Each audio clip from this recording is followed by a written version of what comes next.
స్త్రీకి ఆమె ఎక్కడ తీసుకుందంటే ఆమె యందు బ్రహ్మహత్యాపాతక దోషము నెలలో రజస్వలా దోషంలో గోచరిస్తుంది. అవి ఎలాగైతే బ్రహ్మహత్యా దోషమును స్వీకరించరాదో ఆ సమయంలో స్త్రీ స్పర్శ కానీ స్త్రీ స్పర్శ పొందినటువంటి వస్తువులు కానీ స్వీకరించరాదు. అయితే స్త్రీకి కొన్ని ప్రత్యేక గౌరవాలు, ఆమె మాతృత్వాది లక్షణాలతో కూడిన గౌరవాలు అనుగ్రహించాడైనా. అందుకే స్త్రీ పరమ పూజ్యురాలు. ఎందుకంటే ఇంద్రుడి బ్రహ్మహత్యాపాతకం పోగొట్టడం కోసం తాను కూడా ఒక భాగం తీసుకుంది కనుక లోకరక్షణ చేసినటువంటి గౌరవం ఇది. వీటి వెనకాల సూక్ష్మ రహస్యాలు తెలియక నెలలో ఏర్పడేటువంటి ఆ 4 రోజులు దూరం ఉంచడం అనేది అదేదో స్త్రీ జాతిని అవమానించారు అనుకుని ఒకానొక తెలియనటువంటి భ్రాంతి ఏర్పడి దుష్ప్రచారాలు చేస్తూ ధర్మం నుంచి భ్రష్టుల్ని చేసే కాలంలో మనం ఉన్నాం.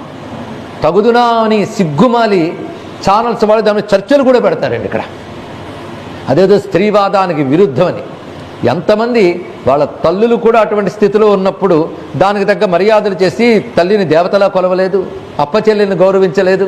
అది అగౌరవపరచడం కాదు, అదొక మర్యాద. అది తెలియాలి ఇక్కడ. అది తెలియక అయితే ఈ విషయం ప్రస్తావన చేసినప్పుడు వేదాల్లో దీని గురించి ఉందా అండి అని ఒకటి అడిగారండి. అప్పుడు వీళ్ళు వేద ప్రమాణం కావాలట, పురాణ ప్రమాణం సరిపోదు.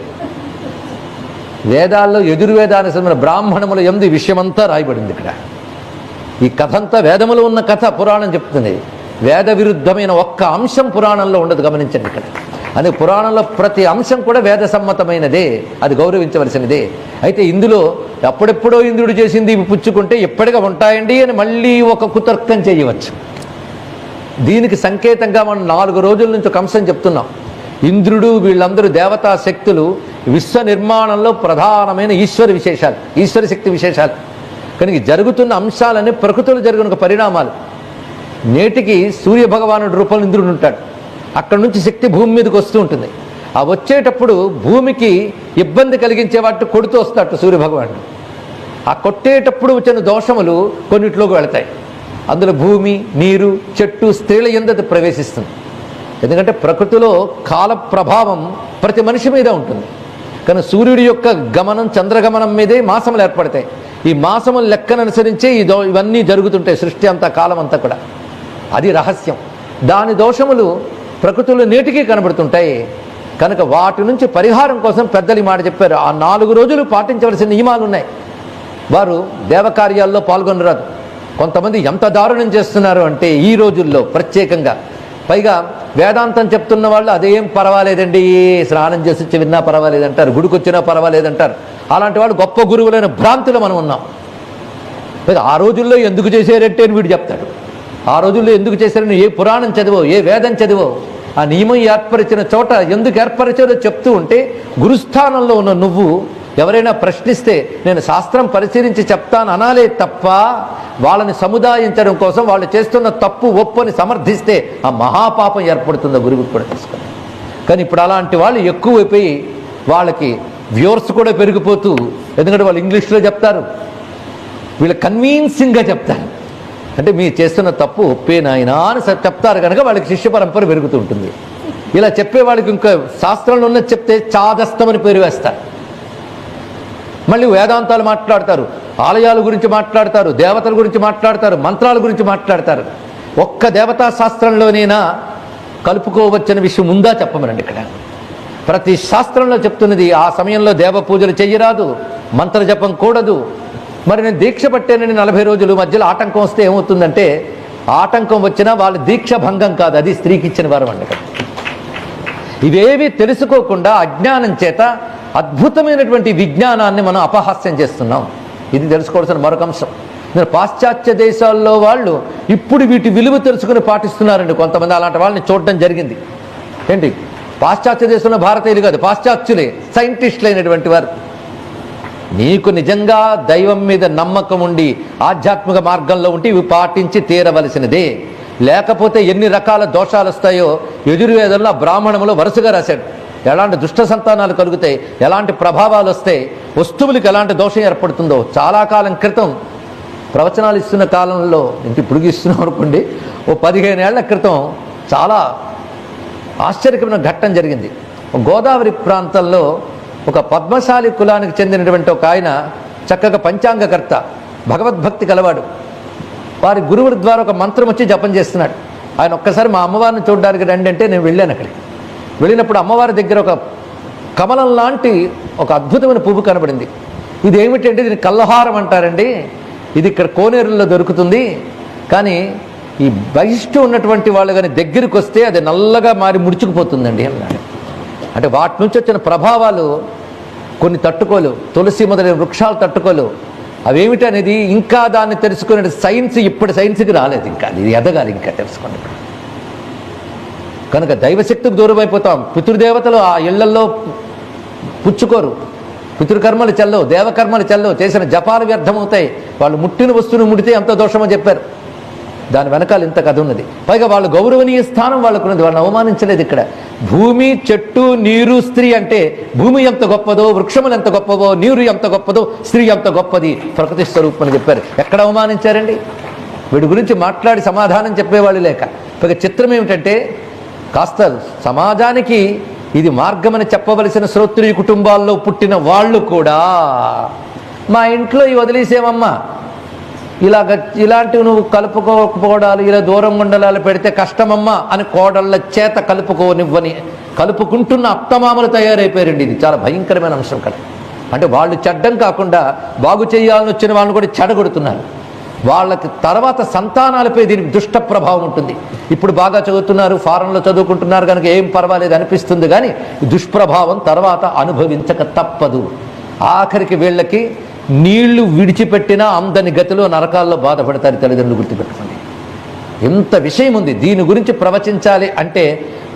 అపారమైన సబ్జెక్ట్ ఉంది దీని గురించి. ఏ పురాణాలు ఎలా చెప్పారే కాకుండా హిస్టరీ చూపించవచ్చు, సైన్స్ చూపించవచ్చు, దానికి సంబంధించి సమస్త ఆధారాలు ఉన్నాయి. కానీ భాగవతం పక్కకి వెళ్ళిపోతుందేమో అని అలాగని ఇక్కడ.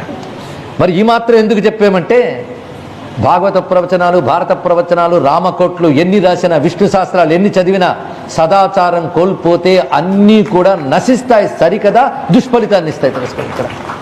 కానీ ఇలాంటి అనాచార దురాచారాలు కలుపుకోవలసినటువంటి వారు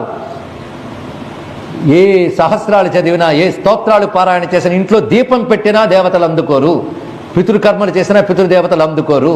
అందుకే ఇలాంటివి చెప్తారు కనుక మతం మారిపోతున్నారు. మారిపోనేయండి, అక్కడ భ్రష్టులు అవుతారు. కానీ వాళ్ళకి తెలియదు. కానీ వాళ్ళ మతాల గ్రంథాల్లో కూడా ఇది కూడదని ఉంది, ప్రమాణాలతో చూపించచ్చు. అక్కడ ఉంది, ప్రమాణాలు ఉన్నాయి, చెప్పాం కదా. దాని మీద మాట్లాడితే అవన్నీ చూపిస్తాం. ఎక్కడ ఏ పేజీల్లో వాళ్ళు ఏ పుట్టల్లో ఇవి చెప్పారు అంటే మొత్తం ప్రపంచంలో భగవంతుని గురించి కాసింత ఆలోచించిన ప్రతి సంస్కృతిలో ఇది చెప్పబడింది. కానీ మత వ్యాప్తి చేయాలనే ఉద్దేశంతో కన్సెషన్లు ఇచ్చుకుంటూ పర్వాలేదు పర్వాలేదని వాళ్ళు భ్రష్టులు అయిపోయారు కనుక అలా అయిపోయాయి. ఆ స్థితి హిందూ మతానికి ఇంకా దాపురించకూడదని ప్రార్థిస్తున్నాం. కానీ ఇప్పుడు అన్ని గృహాలు తయారైపోయింది. చిత్రం ఏంటంటే ఇవి కలిపేసుకున్న వాళ్ళు గుళ్ళు కడతారు, గుళ్ళ కడతారు, అన్నీ చేస్తారు. కొద్ది కాలం క్రితం ఒక ఆవిడ చెప్పింది, తిరుపతి దాకా వెళ్ళగానే ఆటంకం వస్తే భగవంతుడే కదా వెంకటేశ్వరుడు, ఆయన పవిత్రుడు అని వెళ్ళిపోయింది ఆవిడ. ఇదొక వితండవాదం అండి. భగవంతుడు కదండి, ఆయనకేం అంటదు, ఆయనకేమంటదు, నీకంటుంది. సర్వత్రా వ్యాపించిన భగవంతుడికి ఏమీ అంటదు. కానీ గుడిలో పెట్టిన భగవంతుడికి మాత్రం నియమాలు ఉంటాయి. ఎందుకంటే అంతా ప్రవహించే గంగలో ఏ దోషం ఉండదు, మీరు మూత పెట్టక్కర్లే. కానీ అదే గంగని బిందులో పెట్టుకుని ఇంటికి తెచ్చి పెట్టుకుంటే మాత్రం మూత పెట్టుకుని కాపాడుకోవాలి, లేకపోతే పాడవదా చెప్పండి, మీకు తెలుసు కదా. అలాగే సర్వవ్యాపకుడైన భగవంతుడా, అతన్ని చూసేటువంటి స్థితిలో ఉన్నటువంటి మహాత్ములు వేరు. కానీ గుళ్ళో ఉన్న భగవంతుడు, వెలసిన భగవంతుడికి నియమాలు ఉంటాయి. నియమాలు అక్కర్లేదు పర్వాలేదని గురువులు తయారైతే కొద్ది కాలం తర్వాత అలాంటి గురువుల్ని ప్రమాణంగా తీసుకునే ప్రభుత్వాలు కానీ తయారైతే ఈ నియమాలు అక్కర్లేదు, ఏం అక్కర్లేదు, ఎవరైనా రావచ్చని ఇంక గుళ్ళలో కూడా దాపురిస్తాయి. ఇప్పటికే చాలా దాపురించాయి. అందుకే ఆలయాల్లో కూడా అనుగ్రహించే శక్తి క్షీణిస్తుంది. ఆచారం వల్లనే దైవశక్తి రక్షిస్తుంది, తెలుసుకోండి. మళ్ళీ లలితా శాస్త్రాలు చదువుతారు, సదాచార ప్రవర్తిక దుష్టదూర దురాచార శమని, అక్కడ మాత్రం చదివేస్తుంటారు. కానీ ఆ లలితమ్మే క్షమించదు, తెలుసుకోండి. ఇక్కడ ఇలాంటి విషయాన్ని సప్రమాణంగా చెప్పినప్పుడు వాడు మాత్రమే ఇవి చెప్పడానికి అర్హుడవుతాడు. అంతేగాని అవతల వాళ్ళ తప్పుల్ని సమర్థిస్తుంటే దక్షిణలు ఎక్కువ వస్తాయని అబద్ధాలు ఆడరాదు, తెలుసుకోండి. ఇక్కడ ఇది శాస్త్రం. ఏం పర్వాలేదమ్మా అవన్నీ చాదస్తాలు వదిలేయండి అంటే ఏం పర్వాలేదు చెప్పండి, నువ్వెవడివి? ఇది ప్రశ్నించగలగాలండి. ఏం పర్వాలేదని ఏ శాస్త్ర ప్రమాణంతో చెప్తున్నావు? విష్ణువు ఎవడు, శివుడు ఎవడో చెప్పడానికి ఒక శాస్త్రం ప్రమాణం చేసి ఇంతవరకు చెప్పేవే. సనాతన ధర్మం గొప్పతనం చెప్పడం కోసం పురాణాలు, రామాయణమో, భారతమో, భాగవతమో ప్రమాణం చూపిస్తున్నావే. ఇవేం పర్వాలేదంటానికి ఏది ప్రమాణం చూపిస్తున్నావు అని శ్రోత అడిగే స్థితి కోల్పోవడం చేత ఇలా మాట్లాడడం ఇది ప్రోగ్రెసివ్ అని, రేషనలిజం అంటూ లేనిపోని కొత్త పదాలు పెట్టి సనాతన ధర్మాన్ని దెబ్బతీస్తున్నటువంటి వారి వల్ల ఈ ధర్మం రక్షింపబడి తెలుసుకోండి. ఇక్కడ సదాచారంతో సహా చెప్పవలసినదే. ఎంత చెప్పినా మారతారంటే మార్చడానికి చెప్పాలి. చెయ్యి దలచుకుంటే ఎవడైనా చేయగలడు, చెయ్యలేకపోతే ఎవడూ చేయలేడు. ముందు చెయ్యాలనే సంకల్పం ఉంటే ఎక్కడైనా చేయగలరు. ఈ దేశం కాని దేశంలో కూడా 24 గంటలు ఉద్యోగాలు చేసుకుంటున్న వాళ్ళు కూడా వీటిని పాటించడం ఈ కళ్ళారా చూడటం జరిగింది. దీన్ని బట్టి చెయ్యాలనుకున్న వాళ్ళు చేస్తున్నారు. అందుకే ఒక సదాచారాన్ని అర్థం చేసుకునే బుద్ధి ఉందా సరిపోతుంది. అంతేగాని నువ్వు అర్థం చేసుకునే ప్రయత్నం చేయక శాస్త్ర ప్రమాణాన్ని తెలుసుకోలేకుండా అవహేళన చేసినట్లయితే నువ్వు పతనం అవ్వడమే కాకుండా సమాజాన్ని పతనం చేస్తావు. తెలుసుకోండి.